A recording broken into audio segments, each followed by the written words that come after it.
जीवन हमें एक मौका देता है, इसलिए जब भी सही कॉलेज चुनने का समय आए तो सिर्फ मंगलायतन यूनिवर्सिटी आपके बेहतरीन भविष्य और सर्वांगीण विकास के लिए। चीन ने रेयर अर्थ मैग्नेट की सप्लाई में आ रही बाधा के मुद्दे पर भारत की बात मान ली है। चीन ने कहा है कि वह इस बारे में बात करने को तैयार है। गुरुवार को नई दिल्ली में चीन के उप विदेश मंत्री सुन विडोंग और विदेश सचिव विक्रम मिस्री के बीच बैठक हुई थी। बैठक में भारतीय ऑटोमोबाइल कंपनियों को रेयर अर्थ मैग्नेट की सप्लाई में आ रही बाधा का मुद्दा भी उठाया गया था। भारतीय विदेश मंत्रालय की तरफ से जारी बयान में इस बात की तरफ से इशारा किया गया है।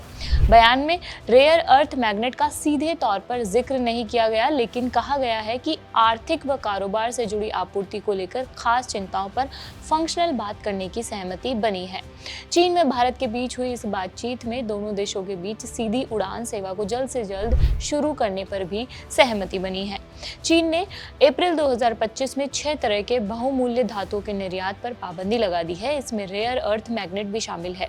इस धातु का इस्तेमाल ऑटोमोबाइल उद्योग में इस्तेमाल होने वाले मोटरों के निर्माण में किया जाता है।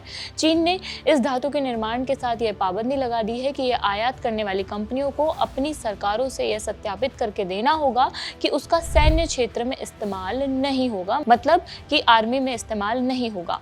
अमेरिकी और यूरोपीय कार कंपनियां भी इससे परेशान हैं। पिछले मंगलवार को अमेरिका और चीन के बीच हुई ट्रेड वार्ता में इस पर बात हुई थी। अमेरिकी राष्ट्रपति डोनाल्ड ट्रंप ने कहा है कि चीन रेयर अर्थ मैग्नेट की आपूर्ति को तैयार हो गया है।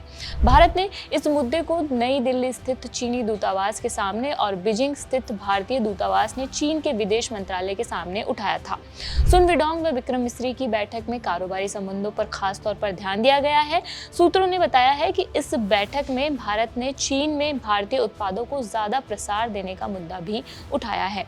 साथ ही दोनों देशों के बीच बढ़ते व्यापार घाटे का मामला भी उठा है। भारत व चीन के बीच द्विपक्षीय कारोबार साल 2024 में 124 अरब डॉलर से ज्यादा का रहा है, लेकिन इसका पूरा फायदा चीन को ही हो रहा है क्योंकि भारत से चीन को होने वाला निर्यात कम हो रहा है। व्यापार घाटा चीन के पक्ष में साल 2024-25 में 99.2 अरब डॉलर का हो चुका है। यह भारत के लिए एक चिंता का कारण है। भारतीय विदेश सचिव ने चीन को खास तौर पर मानसरोवर यात्रा की फिर से शुरुआत करने के लिए धन्यवाद किया है। अब आपको रेयर अर्थ में चीन की मोनोपोली भी समझा देते हैं। चीन ने रेयर अर्थ माइनिंग और रिफाइनिंग को एक स्ट्रेटेजिकल इंडस्ट्री के तौर पर स्थापित किया है। साल 2000 के शुरुआत के दशक तक रेयर अर्थ को लेकर चीन के सामने दुनिया भर में कई सारे कॉम्पिटिटिव देश थे, लेकिन रेयर अर्थ के लीडिंग प्रोड्यूसर्स में से एक कैलिफोर्निया के पास माउंटेन के पास की माइन को साल 2002 में बंद कर दिया गया। पर्यावरण और आर्थिक दबाव की वजह उनको बताई थी। इसकी वजह से चीन न सिर्फ रेयर अर्थ मैग्नेट के मामले में प्रमुख सप्लायर बन गया, बल्कि वो बैटरी और इलेक्ट्रॉनिक्स मैग्नेट और अन्य उपयोगी सामान बदलने वाली ग्लोबल रिफाइनरी भी बन गया।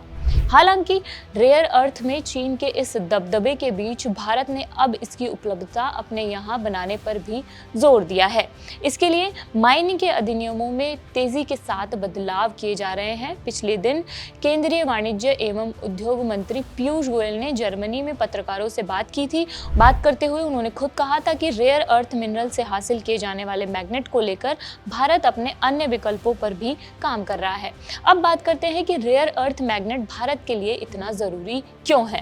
रेयर अर्थ मैग्नेट की सप्लाई रुकने से भारत में इलेक्ट्रिकल वाहन बनाने वाली कंपनियों पर बड़ा असर पड़ने की संभावना है।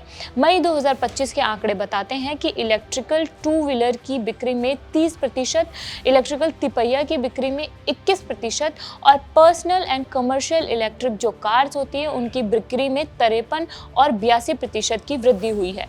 अगर चीन ने इस धातु का निर्यात नहीं खोला तो बिक्री की इस रफ्तार पर ब्रेक लग सकता है। इससे मार्केट में मंदी आने की भी संभावना है। इसलिए ये जो रेयर अर्थ मैग्नेट है इतना ज़्यादा ज़रूरी है और ये सिर्फ भारत के लिए नहीं, कई और देशों के लिए भी ज़रूरी है। इस खबर में फिलहाल इतना ही। आपको ये खबर कैसी लगी हमें कमेंट बॉक्स में बताइए। मेरा नाम मनीषा है और देखते रहिए जागरण। शुक्रिया।